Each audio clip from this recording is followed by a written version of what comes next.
This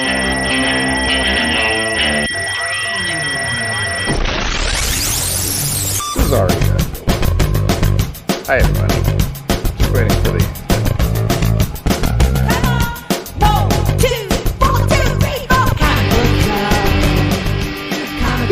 Welcome to Comic Book Club. I'm Alex. I'm Justin. I'm Pete. And we're coming to you live, possibly from a couple of places on the internet. We are live on Facebook. We're live on YouTube. We're live on Twitch. We're live on X/Twitter. Maybe you're listening later on Spotify, Stitcher, Android. Not Stitcher. That doesn't exist anymore. Apple or the app of your choice. Wherever it is, we're excited to have you here. And hey, I'm just excited my internet is hanging out for the moment. We'll see what happens. You're already. Yeah, it's medium hanging out. I feel like we're hanging out. Yeah, but maybe not fully hanging out. Oh boy. All right. Well, you guys could just jump in at any second and start hosting the show. We've been training for this our whole lives. Yeah. Yes. And it's no problem. No stress, Alex. Just if your internet goes out, take a nap. Take a quick nap. Great. That's so honestly what I'm doing mostly during the show anyway, is taking a nap. So how dare you? Yeah.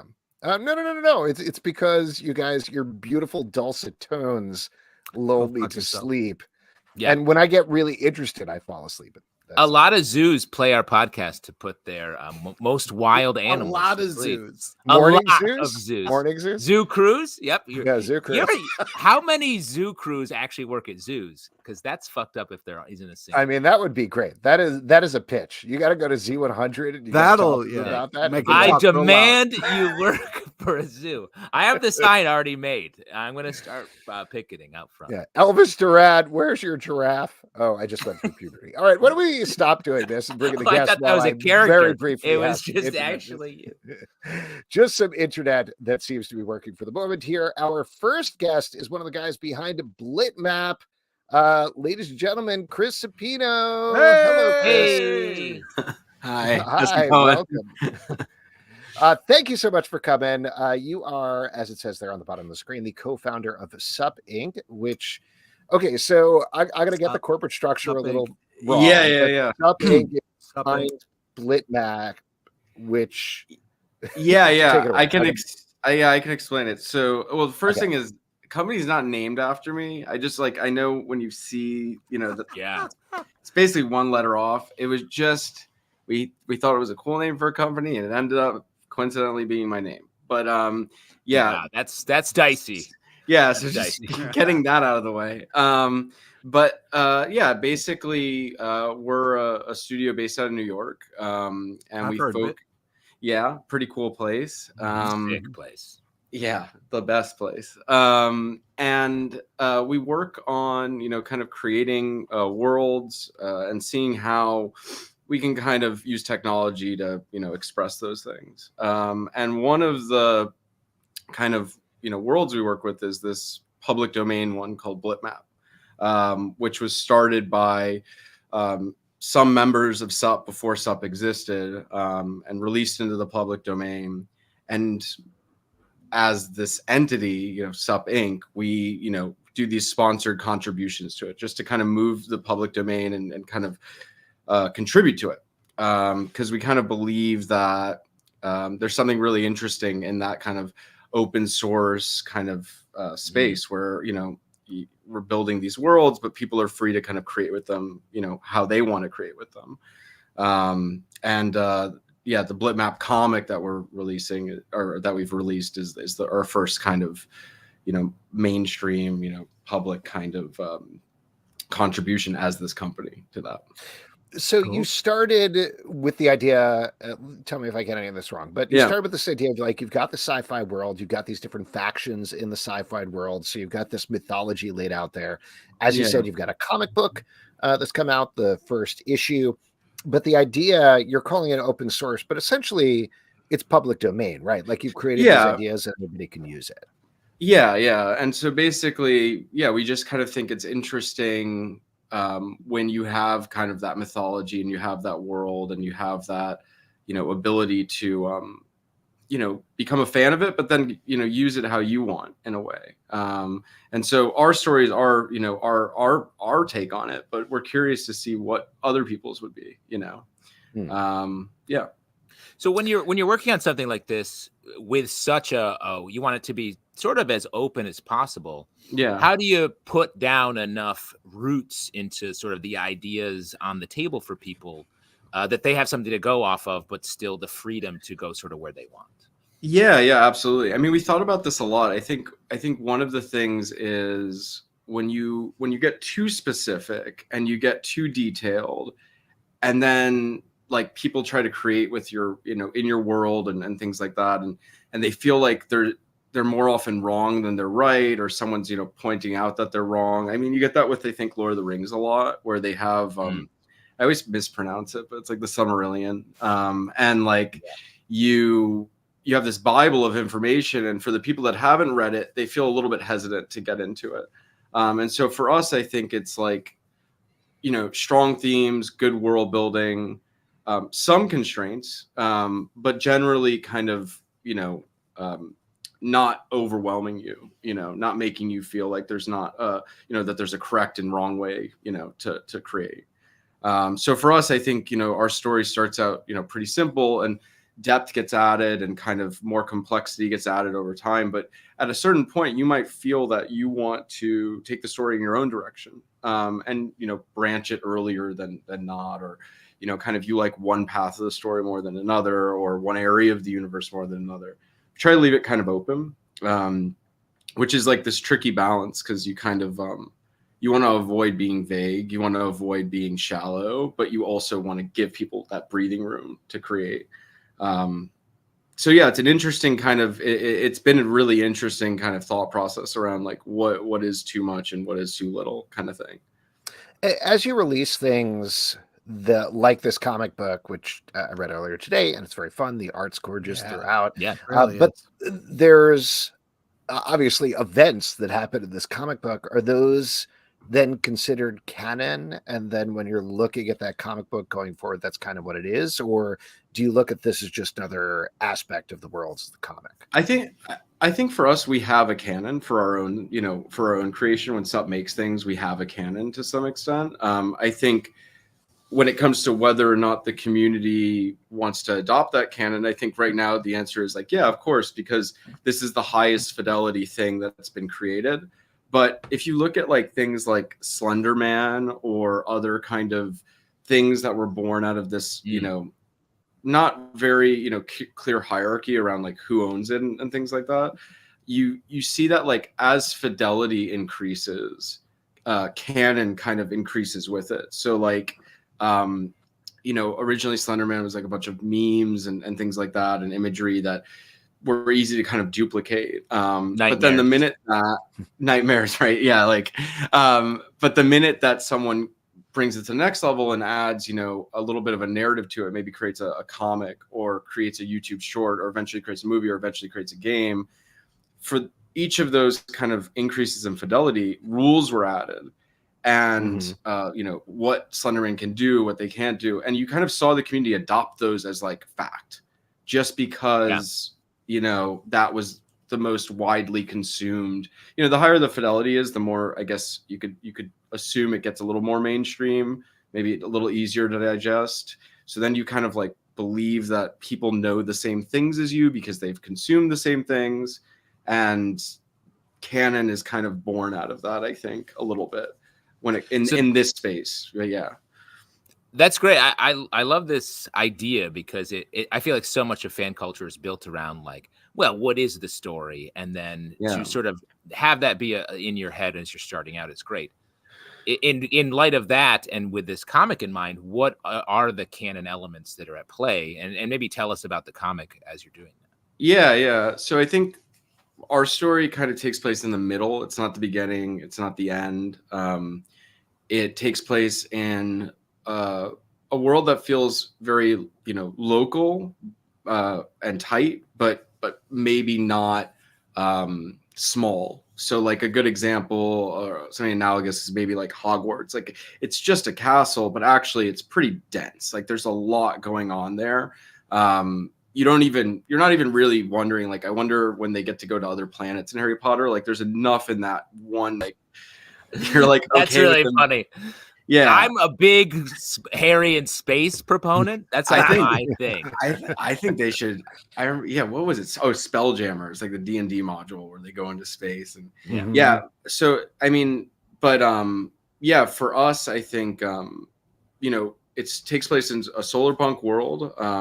There's two core factions, and we get into some kind of like core stories that we believe are maybe for us kind of become hallmarks of like our storytelling. This kind of tension between this Blitmap faction and this Logos faction, and kind of the relationship between those characters and kind of the insecurities between them as they start to become friends, as they start to become enemies, as they start to face kind of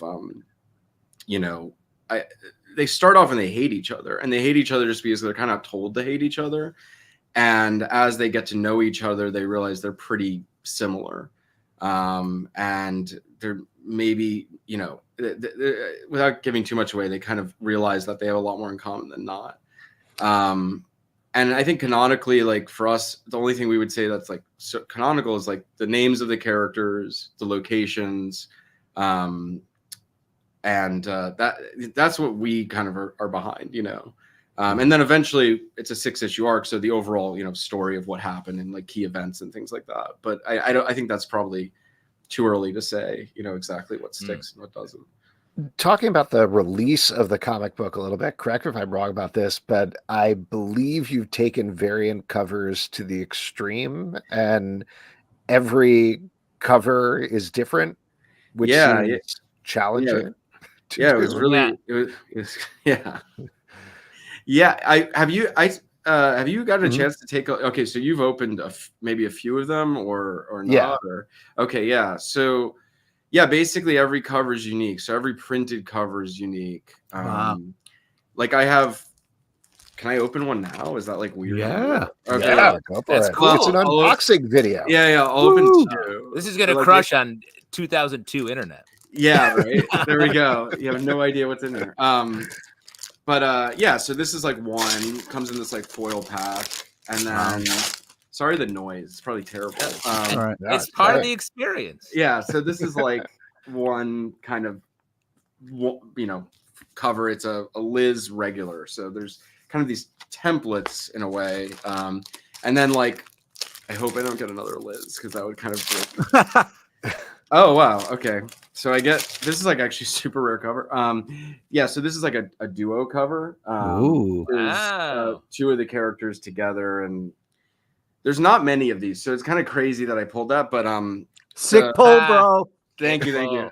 Yeah, it feels good, but it's not as good when you made it. It's like when you made it. Hey, something you made, man. Don't when Willy Wonka opens a candy bar and gets a golden ticket, he's like, yeah, of course. But when a kid does it, he's like, that would be a cool story. Willy Wonka pulls the golden. He becomes one of the That's Wonka good. Coming soon to theaters. Check it out. Yeah. Get rave reviews from the early reviewers, right, Justin? I have not seen it, but I won't, and fine. It's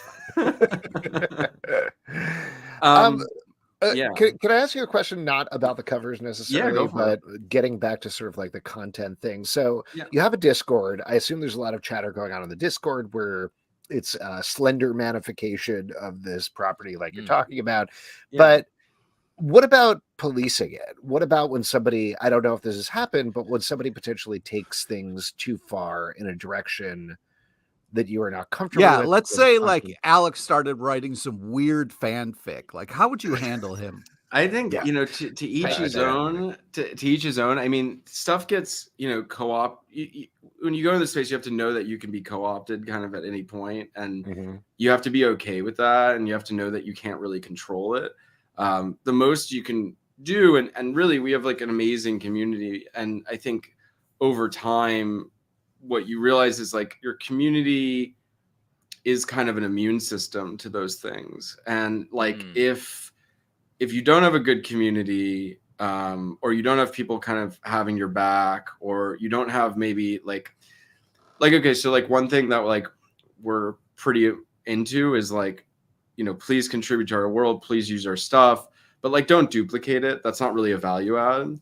And generally like, yeah, you can like create your own, you can reference our panels, you can use our panels, but like if you were to reproduce the book 1-to-1 and reissue it, like that's kind of just strange. I think it's not like additive or anything like that.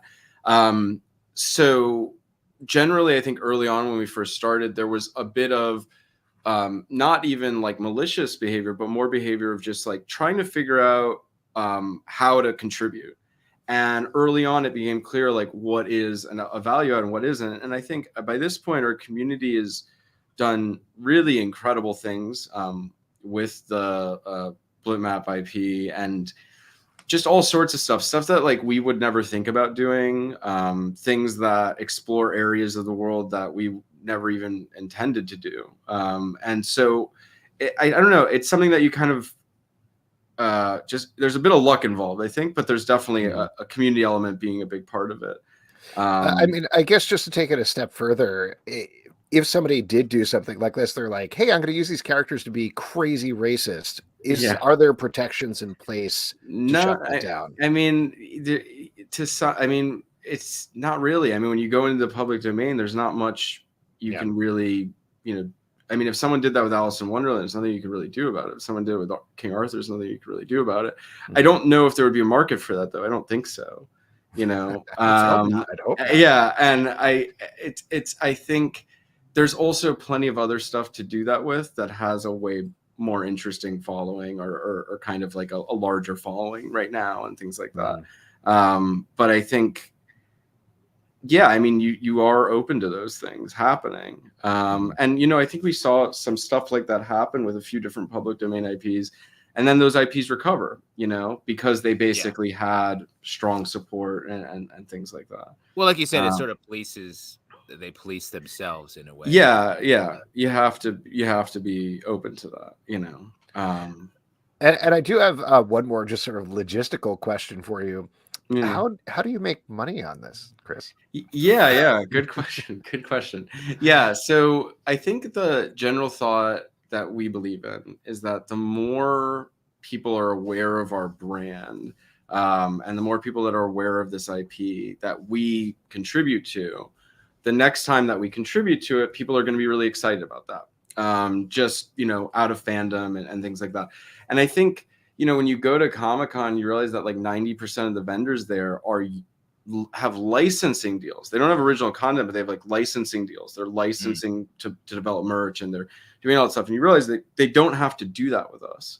And really that they're just competing on quality when they riff on our stuff. And, we try to bring the highest level of quality. I think, I don't know, there's some fandom to, what's Sup going to do next in this world? How are they going to contribute to it? But I mean, honestly, hopefully over time, there are an array of creators, not just us, but others that are, toe and toe, kind of even, competing in a way, and just in terms of like all doing amazing stuff. Yeah. That's cool. Alex, any other questions as Chris's dad about maybe doing his homework? When this falls through, what are you going to do for your real job, Chris? What about that medical school thing we talked about, Chris? We looked into that. I'll get you an application. Don't sup with law school, Chris. Just to actually wrap up here, though, if people want to get involved, what's the best way of doing that? Where should they go? Yeah, I think you can follow us on Twitter, and you can join our Discord and jump in. And, we also have an email address, hello@sup.xyz, if you want to, send some fan art or things that you've created that, Hello, based Sup. on the world. Yeah. It's kind of redundant if you think, but yeah, other than that, just, we're looking and, for ways to always make it easier to contribute and stuff like that. But yeah. And is Blitmap, is that going to be in comic book stores as well, or where can you? Blitmap 1 is already in comic stores. Right. I think it hit like #1 at Midtown for a bit as a bestseller, which is cool. Midtown. Yeah, I don't know. Yeah, but and 2 is going to be December 20th. It's going to be early access at Tokyo Comic Con. So I'm actually going there Friday. I'm going to Tokyo Friday. Wow. Yeah. And but yeah, it's going to be in stores December 20th, #2. And then there's 4 other issues after that, basically at like 6-week kind of cadences.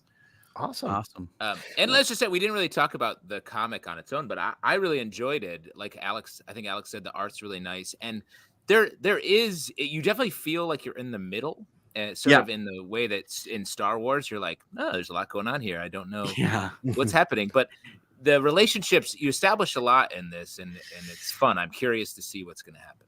Yeah. I think it's a tricky thing to start with in the middle, but I think as issue 2, 3, and we start to kind of get into the depth, and then you're like, okay, now I kind of I get where this is going and understand that. But I mean, it was supposed to kind of, issue 1's meant to kind of ease you in, and then complexity and kind of dynamic stuff kind of emerges as it goes on.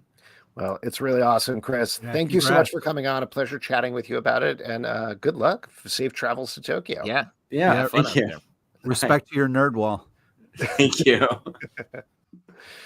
All right, there we go. Once again, had to slide it in at the end. Right there at the end. Chris Supino, thanks for coming on. Check out Blitmap. Check out it's really cool. Inc. It's really cool. Very neat. And great talking to him about it. All right, why don't we bring in our net?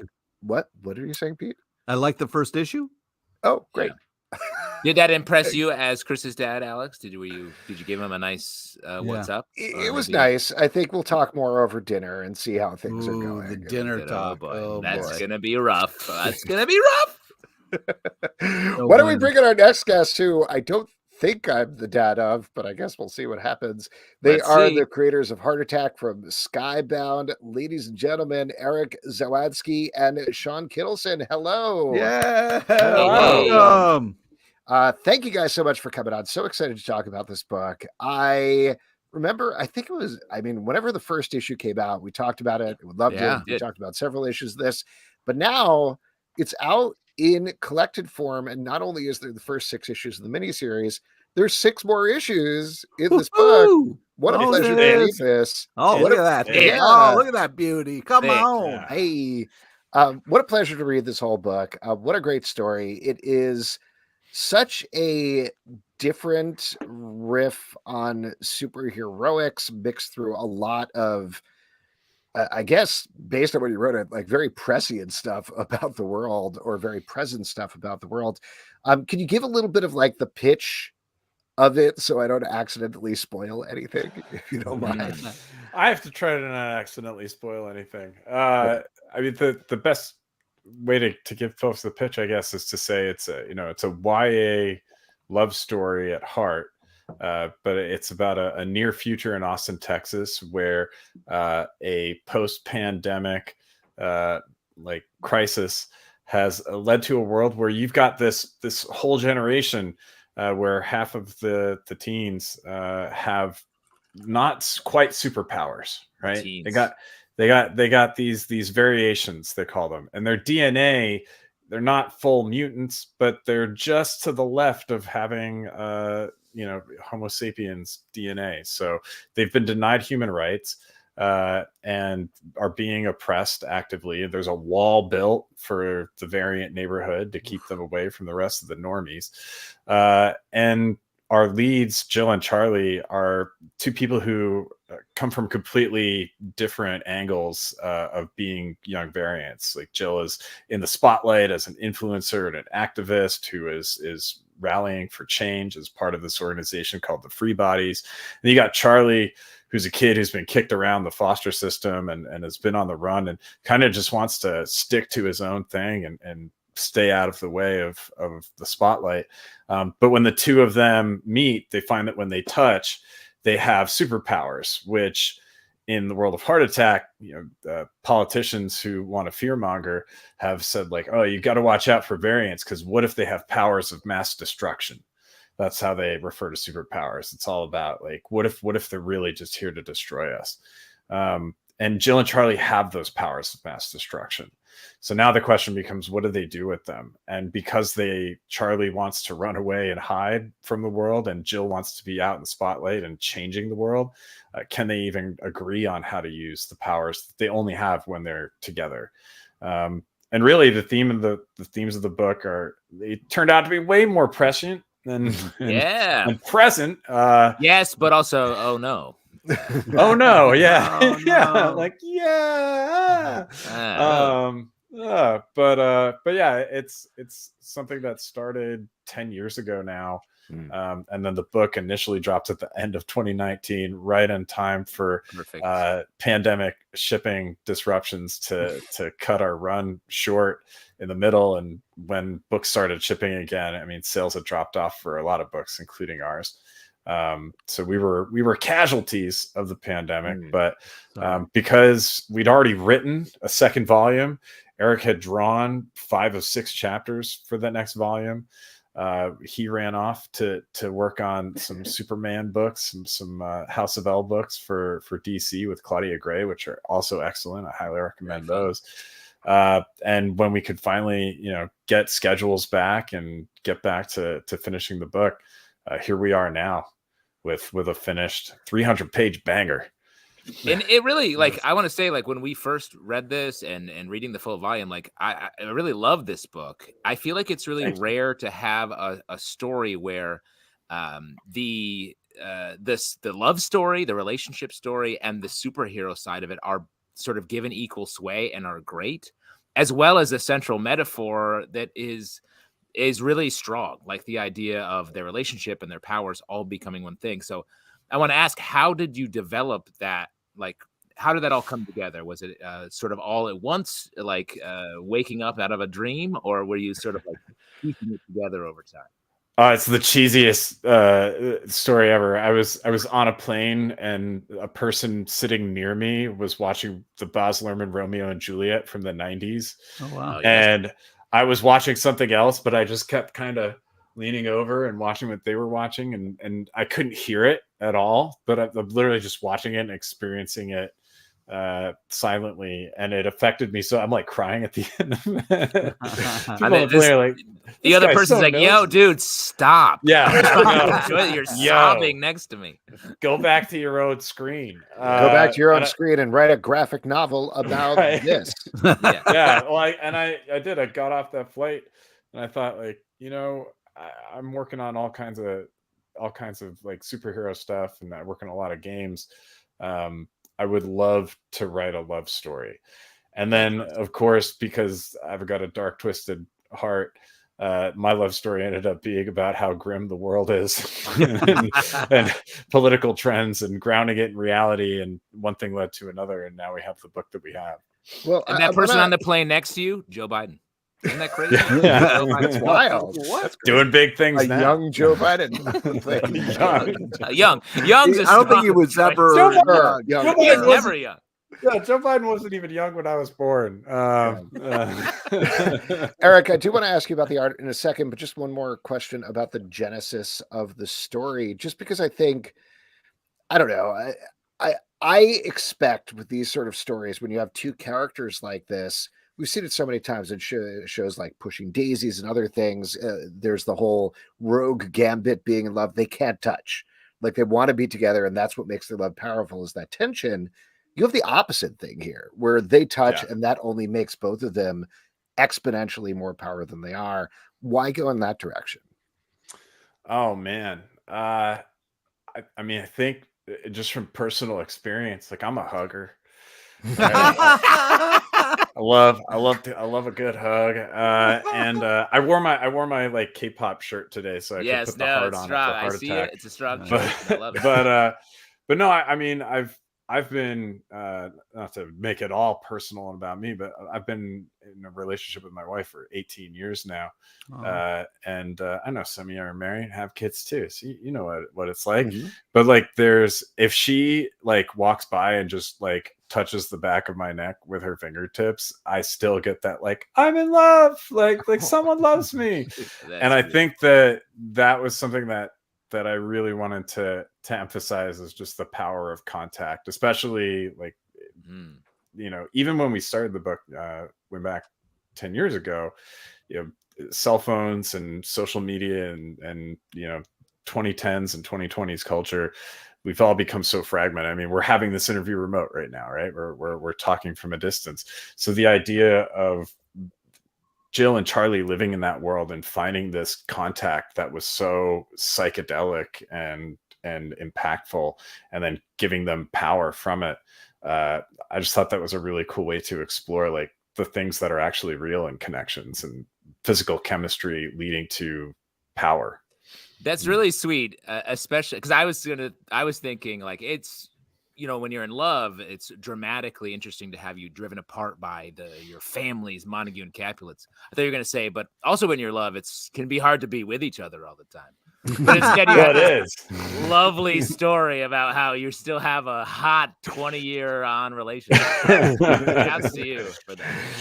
Well, it's all the dark stuff that comes with it. But there's also, I mean, I really do think there ended up being this fun dramatic tension to work with. If you have two people who could not be more opposite in the things that they want, and they should be pulling apart, but the thing that's going to give them the power to change their lives and the world around them is being together. So there's that tension.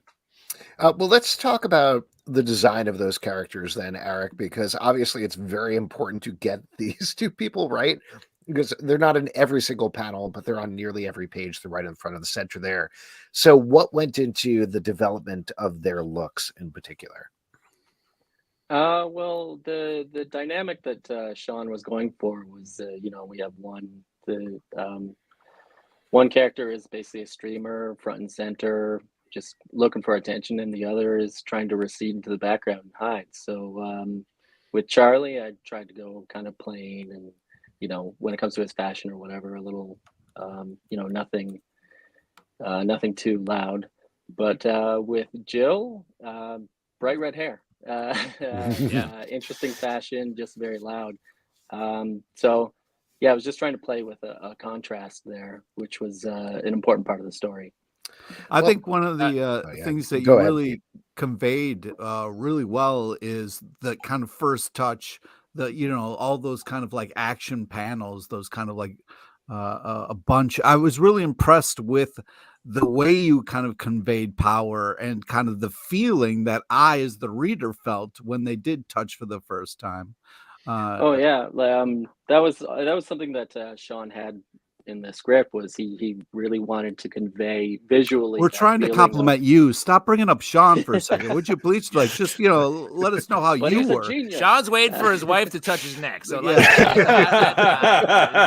Eric, this is your time. Sorry, I didn't mean to cut you off. Well, I mean, Shawn had a full vision, which I was there for. Obviously, I played with it in ways like I added depth to it visually, but the foundation was like visually sell the butterflies in your stomach from meeting the love of your life. It's hard to do. You guys did it. Shawn, then, from a script perspective, I mean, I think what Pete is asking about, and I think what Eric is talking about here, is when they use the powers at a certain point, when they're touching, you literally see cross sections of them. You see muscle, you see bone. There's, without getting too much in spoilers, there's one scene where two skeletons are having sex. Yeah. What awesome. Led to boning, it's amazing. Yes, they're boning. There we go. We nailed it. Well, show over. we peaked.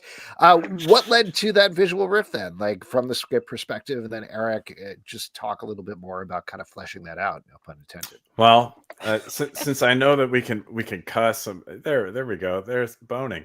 That's some boning. Bone. I love you had that really bookmarked. Either you're like, I know where that panel is. Like, I got it. Boom. Oh man, this was my life for like 2-3 years, so I can like zone in on whatever. That's when I drew this page when I was feeling sick. He knows it. He knows it by heart. The not to admit to any felonies, but if you've ever had a psychedelic experience. With a really heavy dose of where you kind of break through reality, you definitely come away with this sense of like, wow, there's really we're only seeing one layer of things. Well, what if I could see all the molecules all at once? And of course, that's why I'm a big Alex Gray fan, because I'm like, oh man, that Alex Gray is the only person I ever saw paint something that looks like what I see on DMT. And so I think I threw like the Alex Gray reference into the script there, and Eric really took that but made it his own.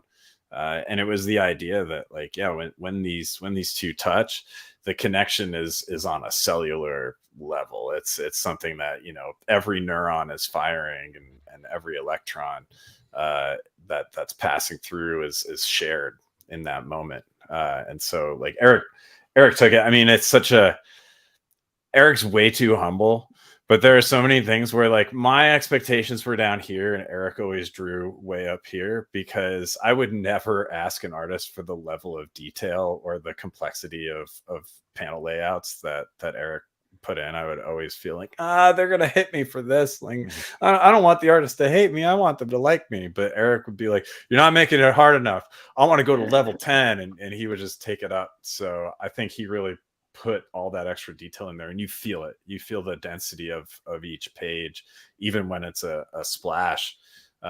You really feel the love and care that he put in, which is probably why you can zero in on any page, Eric, because you spent time on it. Like, you didn't rush through.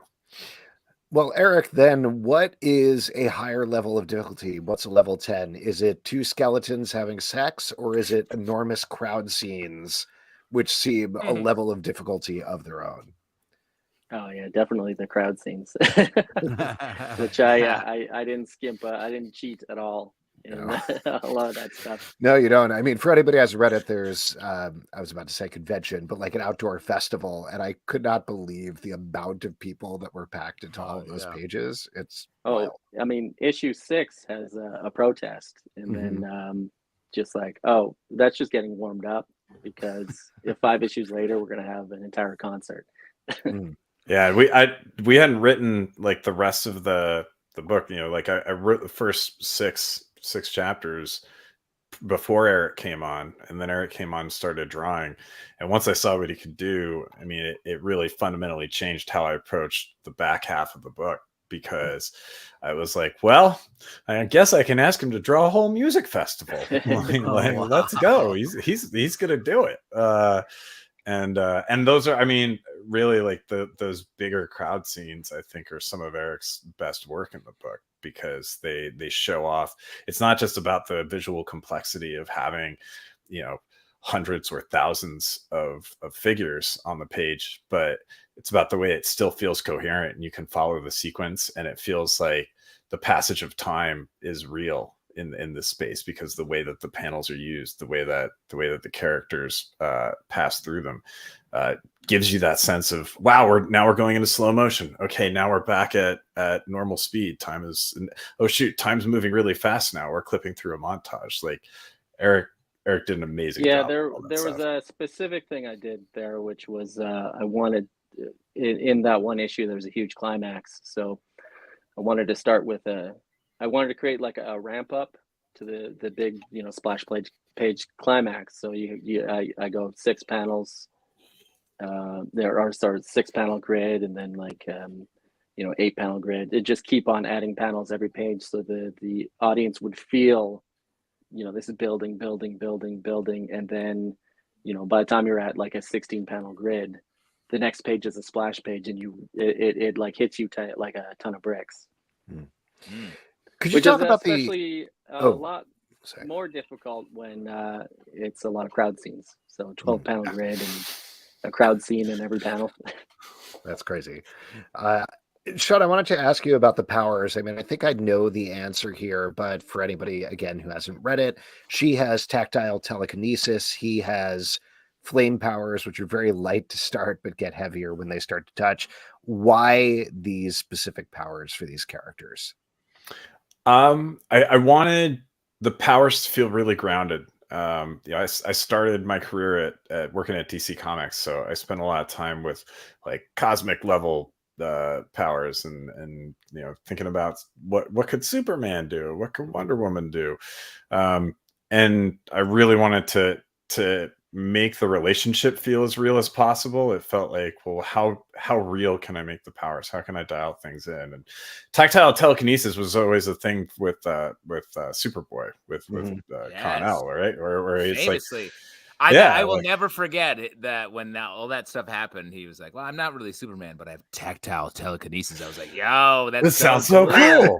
I know, it's so cool. But then it made me wonder. It's like, why does he have muscles then? Because he doesn't need muscle strength. He's just lifting stuff with a fingertip. But the idea of the ultimate muscle, right? Oh yeah, and that's where it seemed like, okay, to have a character who I wanted the powers to feel really minor.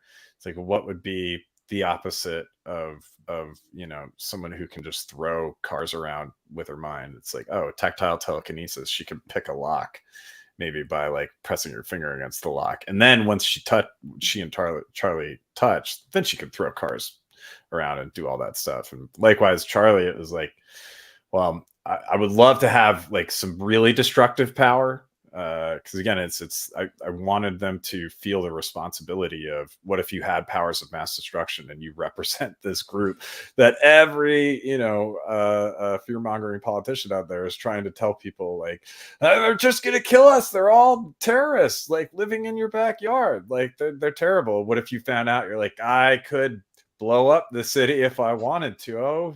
Oh no. Like, I think that kind of power could be frightening. So just dialing it back then to like, all right, well, what's that power like when they're not touching? It's like probably heat up a coffee just by holding the mug.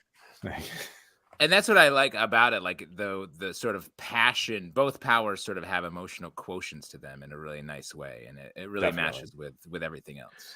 You touched on this a little bit earlier, but in terms of the continuity of when this came out, obviously it had a weird release schedule, coming out 2019 and then stopping, and now you have the whole thing here. There are a lot of things in this book that feel very resonant with events that happened between 2019 and now. Did anything change in terms of those final 6 issues, or was that just what it is and you got very lucky? No, I mean, those 6 issues were more or less written before the end of 2019. Wow.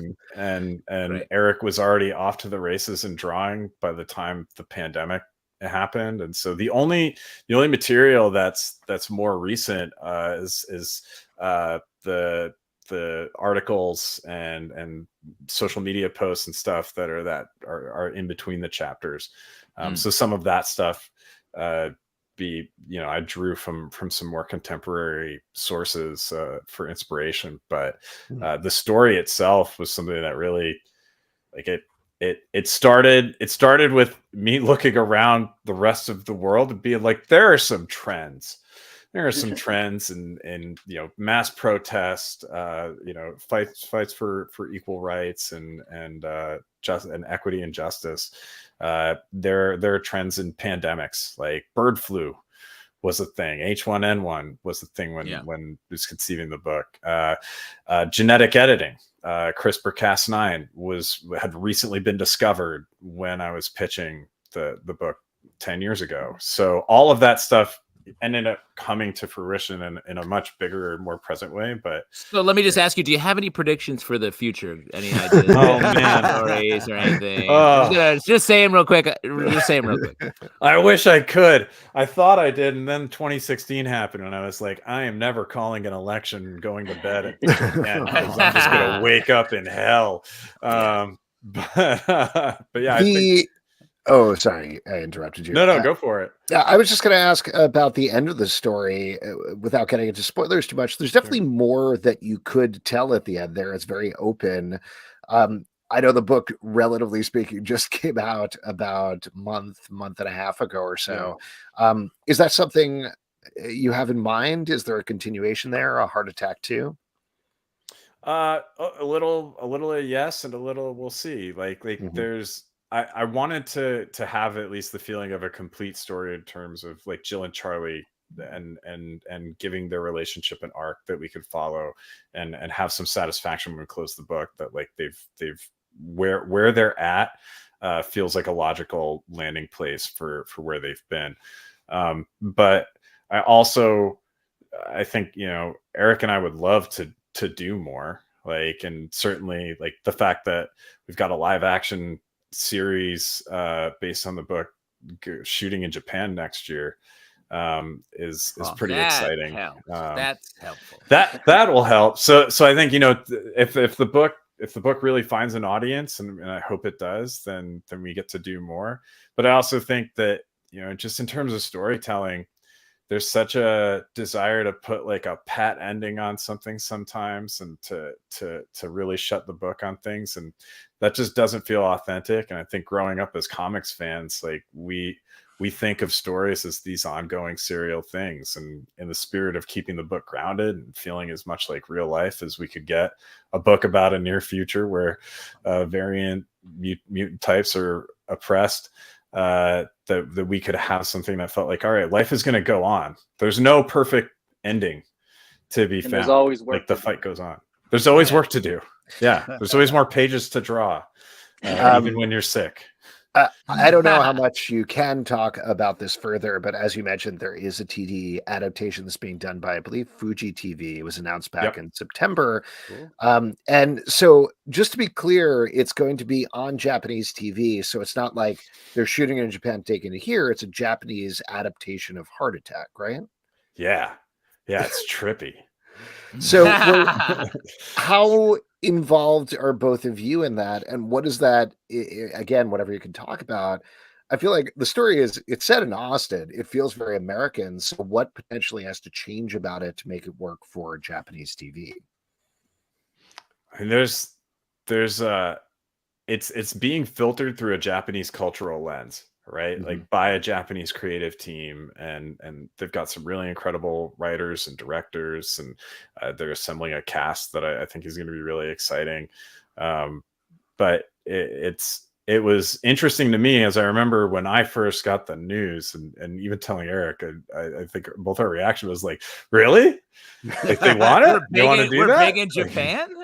Like is that thing? But I think it's the love story actually like achieved the goal of making it feel universal and relevant, no matter who you are, where you're coming from. And I think that because it wasn't just inspired by American political themes, but it was inspired by things that I think are themes that we're seeing cascade around the globe. It had a special resonance that a Japanese audience could vibe with. So we're involved insofar as like checking things out and giving our blessings. And I hope to go out and be there for some of the shoot and rap with everyone insofar as I can rap with folks not speaking Japanese fluently. But you got time. Right? That Duolingo going. It's the time to study. Winter break is coming up. Let's go. But I also I think we're being pretty generous in terms of the spirit of, hey, like if you want Heart Attack, like make it your own, like, mm-hmm. and let's see how far they go. So I think there will be some things that you'll recognize, like that is straight out of the book. Wow, word for word they took it. And then there are other elements where it's like, wow, they really inverted that and went in another direction. Cool. Because it seemed to speak more for a Japanese audience. Is there any talk of an American adaptation as well, or is it all focused on the Fuji Skybound's TV? Ambitions are boundless. Let me tell you. That's the whole thing. I think there's definitely that dream, and for sure, like the Japanese, bringing the Japanese series to the West and exposing American and European audiences to it is definitely on the agenda. It's the best time in the world to have a series in another country and then be like, well, what do you think about this, gang? Yeah. I mean, I'm watching like 30 Coins out of Spain right now. Mm-hmm. I watch a bunch of K dramas and J dramas. No doubt. You're wearing it on your chest. I know. I'm wearing my Twice shirt. So like my cred is real. Your cred.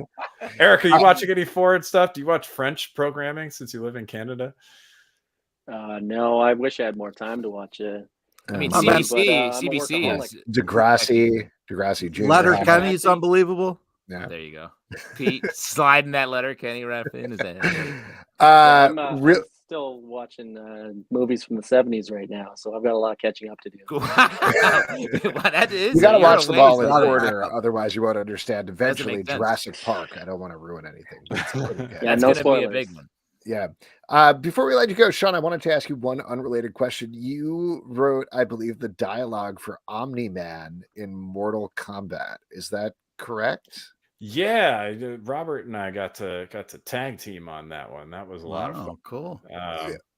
I mean, you've written a bunch of video games before, but what is involved in something like that? Like, you have a character in a game like Mortal Kombat.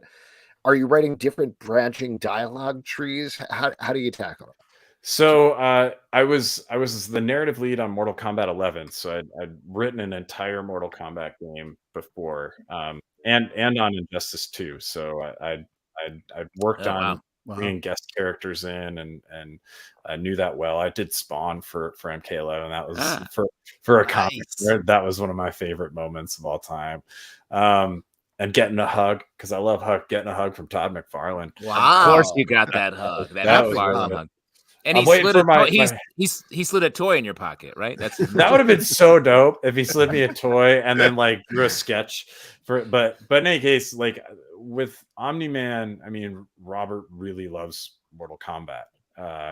And so he like volunteered, like, we'll write it too. And then he and I were talking, and I was like, so if you're gonna write it, here's what you got to do. And he's like, he wrote the last game, right? Like, let's do this together. And I was just like, you want me? You sure? And yeah, he was very, very gracious about it. So that was a lot of fun. It was the most the thing that we had to dial in was just like, where's Omni-Man coming from?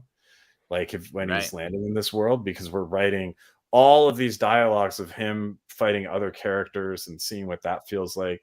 We're writing an ending of like, okay, like we're really going to see like, what does Omni-Man do in the MK universe? And so it was Robert who was like, well, let's have him coming, straight out of the end of season 1 of Invincible.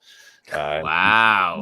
Him and Mark have just had the fight, and he's leaving Earth, and that's where his head is at. So, we wrote it all from that perspective of like, oh, this is an Omni-Man who's like still really bought in to Viltrum and the mission, but is also feeling kind of conflicted because he couldn't kill his half-human son.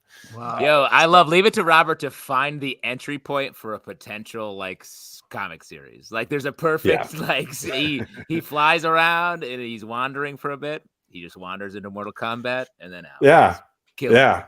And I do think that the team at NetherRealm Studios, having worked with them, I knew they would pull it off and make it amazing. But I remember being in the fatality meeting with them, because there are meetings about fatality. It's a real thing you go to. I love that insider shit right there. So we're in the fatality meeting.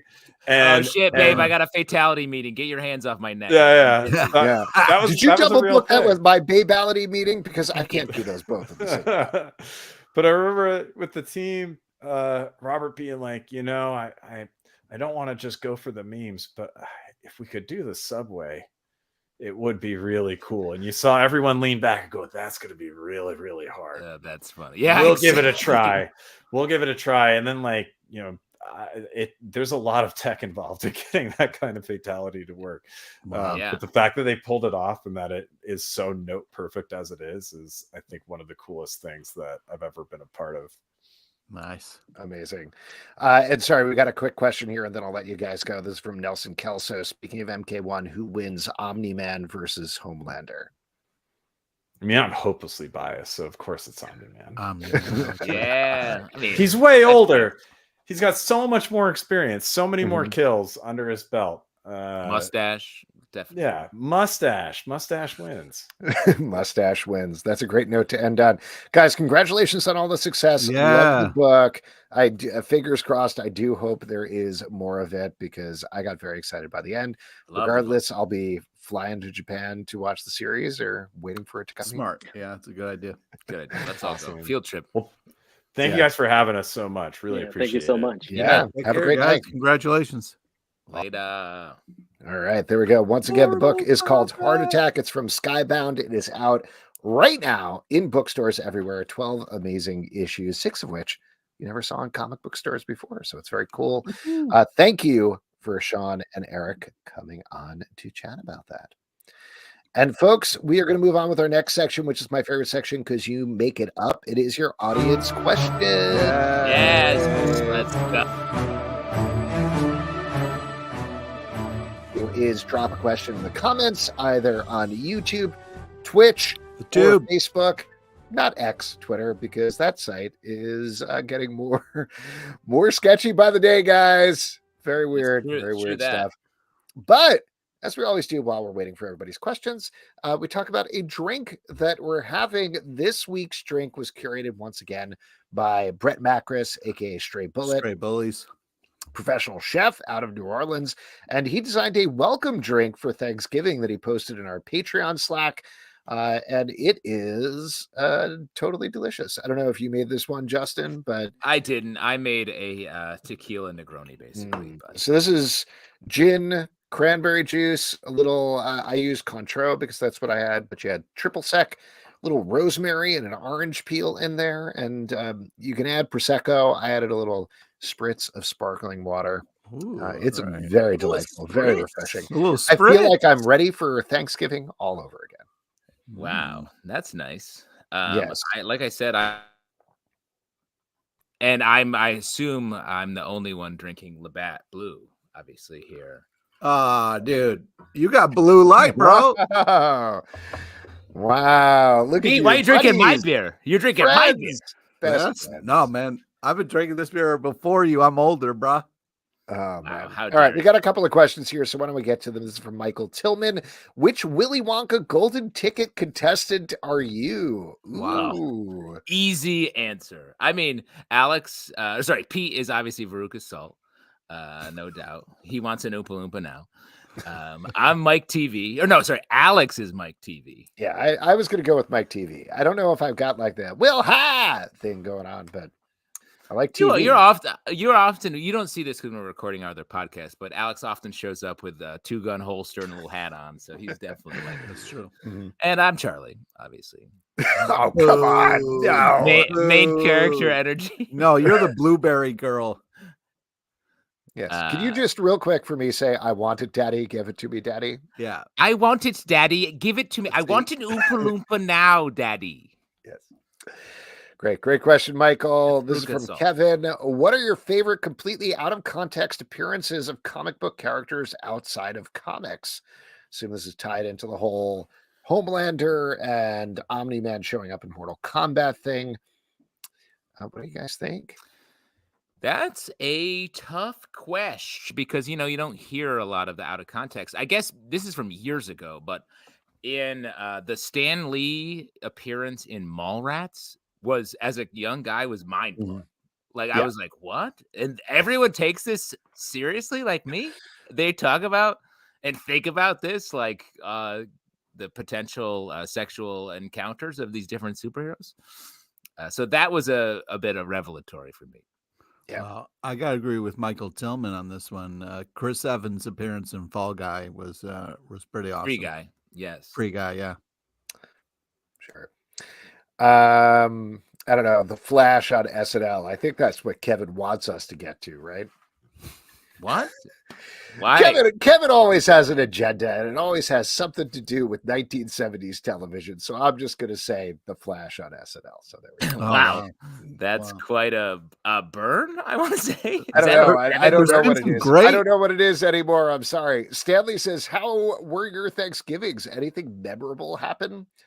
I'll say more than half of our guests all got sick and couldn't come. So we ended up cooking for a ludicrous amount of people. And instead we had 2 guests. So I've been eating casseroles for days, baby. Wow. That's great. Let's see. Mine was a pretty fun, normal Thanksgiving. I will say I was happy to I booked a voiceover for Applebee's.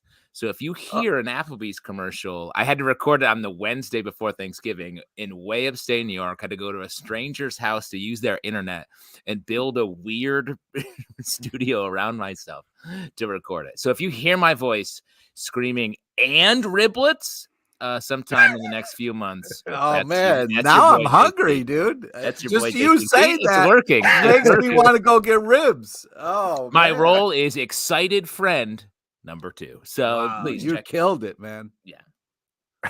Wow, that's awesome. Pete, what about you? How was your Thanksgiving? Oh, it was a good one. I mean, every year we kind of tweak the turkey recipe a little bit. We deep fried in peanut oil, so we do like Creole. I love when you shout out the oil, Pete. You're always shouting out the oils. Hey, you gotta do peanut it right, oil, man. your veggie oil, like shout. You gotta do it right. You gotta do it right. So yeah, it was super juicy, and Mom killed it on the chocolate pecan pie this year. So I was chocolate pecan. That's decadence. I was eating good in the neighborhood. Yeah, and riblets. Oh, I'm so hungry now, man. This from All in the Game. Do y'all remember at the start of the year how you thought this year's comic book movies would be critically rated? Who got it right? Ooh, a little bit of revisionist history potentially here.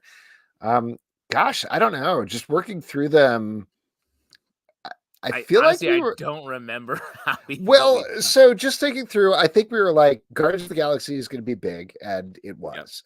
Yep. And I think we were iffy about Ant-Man, and that turned out to be iffy. The Flash. I'm definitely. I feel like I'm the least excited about Ant-Man in general, so I think that paid off. Blue Beetle, we were excited about, but not sure how it was going to do, and that seems to be correct. I think the Marvels we were mixed about, right? Yes, and I think it actually proved. Not to say we were right, but it proved to be mixed. Like it was a movie that was a notable failure, but was actually better than we thought it was going to be. So that's sort of right. And then we got the Flash. I think we probably thought the Flash was going to be not quite the disaster commercially that it was. Right? Yes, I remember. Were we positive about the Flash back then? I don't remember. You guys like the Flash. I did not like the Flash. The movie. No, I mean in our predictions. Take it easy. The movie, not the. Well, it's funny. I was thinking the other day there was this whole discussion when Titans did their multiverse thing, and I think we had I had a big discussion on the Patreon Slack, and I think Justin, you and I talked about it on the podcast a little bit about like, oh, that Titans thing. That's like a janky version of what they're going to do in the Flash. Turns out the Flash was a janky version of what they did on Titans. What a turnaround. Yeah. Whoops. Whoops across the board. A lot of whoopses there. Yeah. And then the last one is Aquaman 2, which obviously we don't know about. I feel like there's definitely one that I'm forgetting there. Oh, Shazam 2. I think. Blech. I don't know. The Shazam. Yeah. Blech. Shazam 2. And Black Adam was last year, right? Or that wasn't this year? Yeah, that was last year. I think. Was it? No, maybe it was this year. I think it was this year. I think it was this year because people keep being like, wow, that was the #1 DC movie this year. Yes, exactly. They're using it as a sad counterpoint to all their Flash. Hold on. Aquaman 2 hasn't come out yet, so let's just hold off here a little bit. Very curious. If this movie does well, it's going to literally shake the foundations of my understanding of humanity. Yeah, I really don't. I don't know. One thing that I was thinking about, I mean, this is a little off topic. Actually, it's on topic, but I was thinking about how, like, I know I always beat this drum that I think the general public doesn't care about / doesn't understand the difference between DC and Marvel still.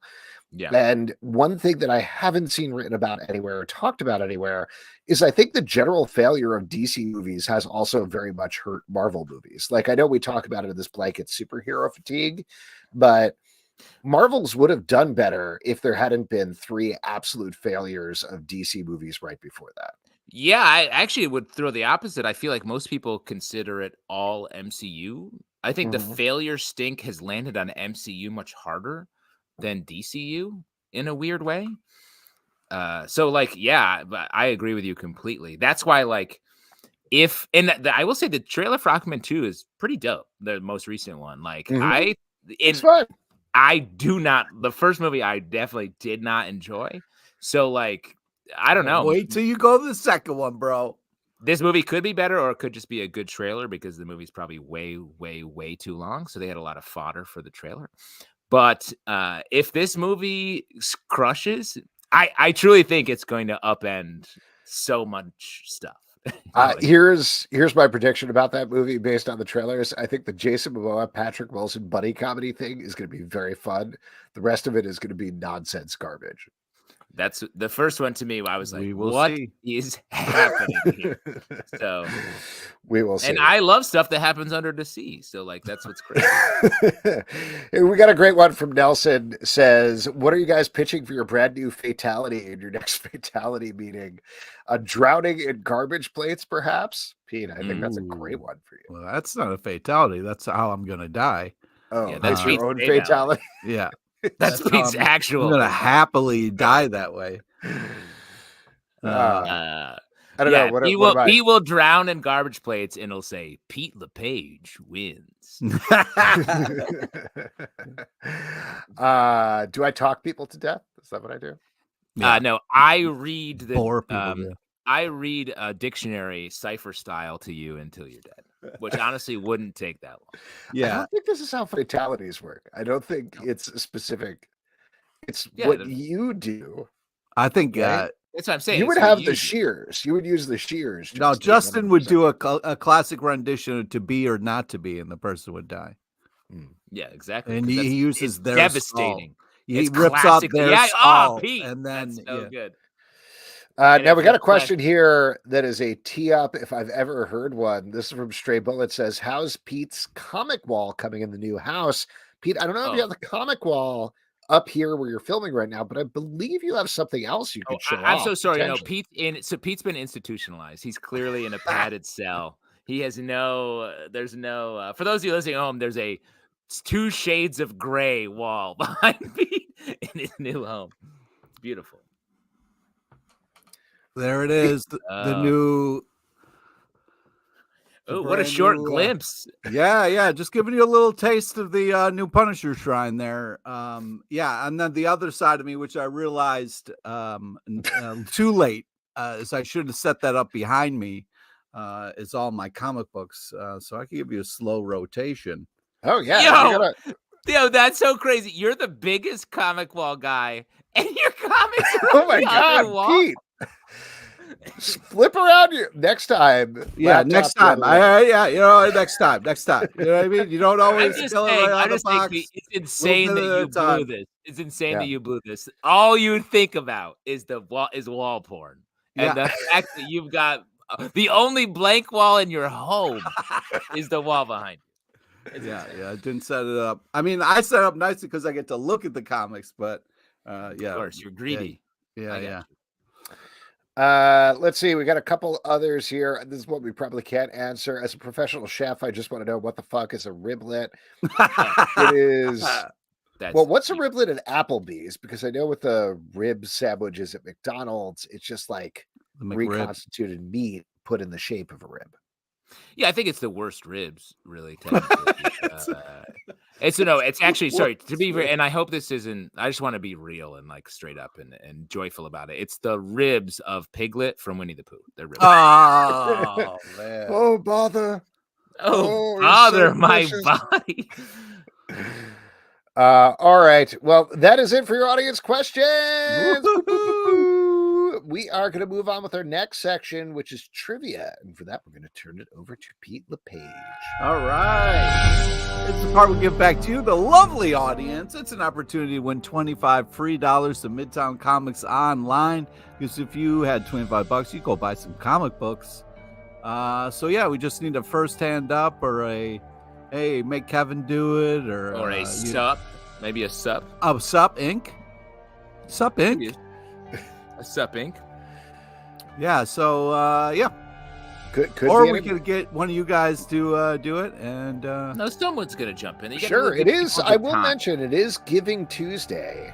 Yeah, let's do something for that.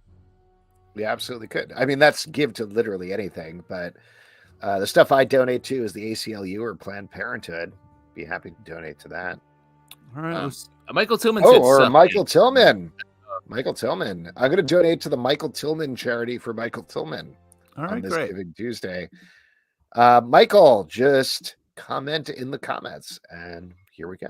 All right, today's trivia is on comic book quotes and a small nod to the legend, Suzanne Shepherd, R.I.P. Please listen to all three options before making your selection. That's right, quotes. Switching it up a little bit. Here we go. Question number 1. Who said, "I love the smell of 300,844 pancakes in the morning? It smells like victory"? Was it A, Plastic Man, B, Deadpool, or C, Ron Payne? Pete, I started a comic book quotes podcast that where I'm releasing. So, like, if you could actually just leave my lane. Every time I try to get something new and fresh, you guys just take it away. B? Is it B? It is B. Well done. Nice. Oh, No hint. Yeah, I tried to go with some gotcha stuff here. All right, here we go. That is not a gotcha, just to be clear. I also knew that one. Well, come on. I mean, Plastic Man could have said something like that. He didn't, though. That's true. That's the thing. All right, here we go. Who said this? Doesn't take a doctor of theology to know they are not doing the Lord's work. Was it A, Doctor Strange, B, the Punisher, or C, Gina Doctor? Wow, what a twist at the end there. I have a strong guess here, even though I don't know what this is. You do? You think maybe? Wow, while we're having a second, shouts to Billy Coyle on Facebook. Look at those sons of gun. That's us, guys. That is us. We got to do another one of those. Yes, there's lots to talk about. Yeah. Michael Tillman says, how about Doctor? Doctor? Strong Doctor, Mr. MD. We'll give it to the Punisher. Said that, obviously. Yes. Obviously, the Punisher. I mean, who's making this quiz? All right, here we go. Last one. Who has a shrine in their house? Yeah, I mean, Pete, are you going to turn your entire house into a shrine for the Punisher? I feel like maybe not a good idea, but yeah, that'd be a little bit much. Just a big skull on the front, the paint job, of guns hanging everywhere. Maybe for Halloween. Okay, here we go. Last one. Who said this? All men have limits. I ignore mine. Was it A, Iron Man, B, Batman, or C, Elaine Brumka? Iron Man, Batman, same guy, basically, though, right? Yeah, they're both rich, and that's it. Yeah, they're both rich. Parents not alive. Same thing. Just as a side note, Stray Bullet says, I want to take the secret Punisher shrine quiz. Is that anything? Oh, yeah. I don't have that yet. But as far as the quizzes go, Justin's the next person to have a secret quiz. B, Batman? Is it B, Batman? It is B, Batman. Wow. Congratulations, Michael. Shoot us an email. We are going to get you $25 to Midtown Comics. And Pete, what was the secret movie? The 1989 banger comedy, Uncle Buck. Wow. Great. Which character was any of those people that you named? Well, the character that we were paying homage to is the part where he goes, "Here's a quarter, have a wrap," and all that off. Maybe the best line from the movie. Movie of great lines. That is truly, I was like, you can say that to people? Holy shit. All right, as we all know, new comic books are coming out this week, as they do every week. Pete, what are you looking forward to? Oh, man, it's a great week for comics. I'm looking forward to Titans Beast World #1. As well as Berserker Fallen Empire #1. I was going to say Berserker, which is a banger read. Sort of across the board. I got to say, I really enjoyed almost all of the comics this week. I feel like I know that's a crazy statement, but in our Stack podcast, we're going to talk about a lot of them, and I really enjoyed a lot of them.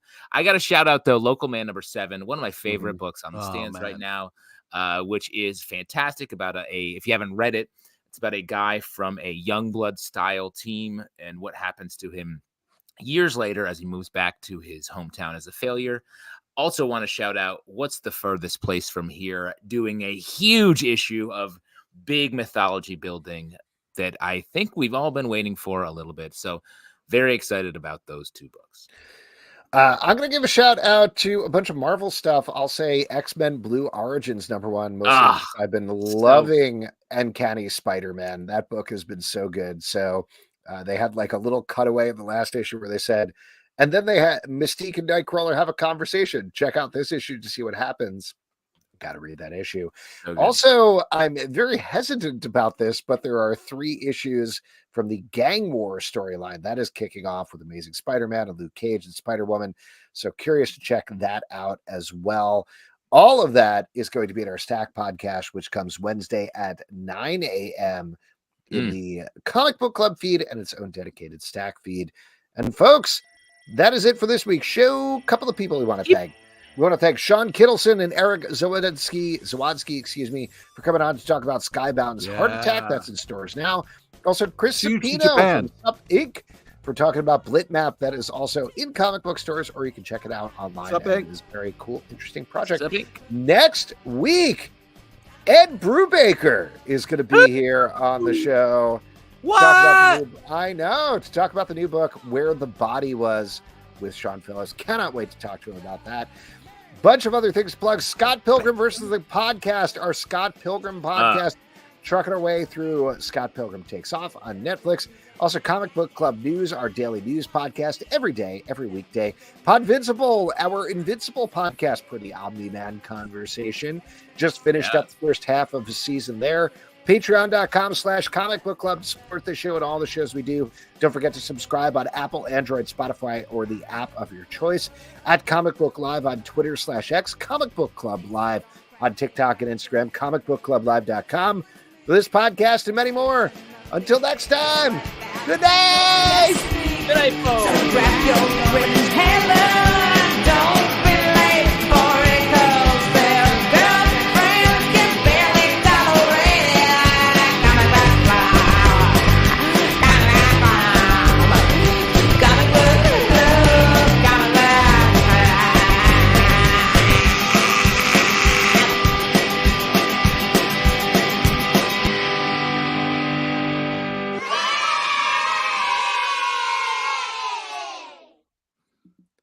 Thanks, everybody. Have a great night.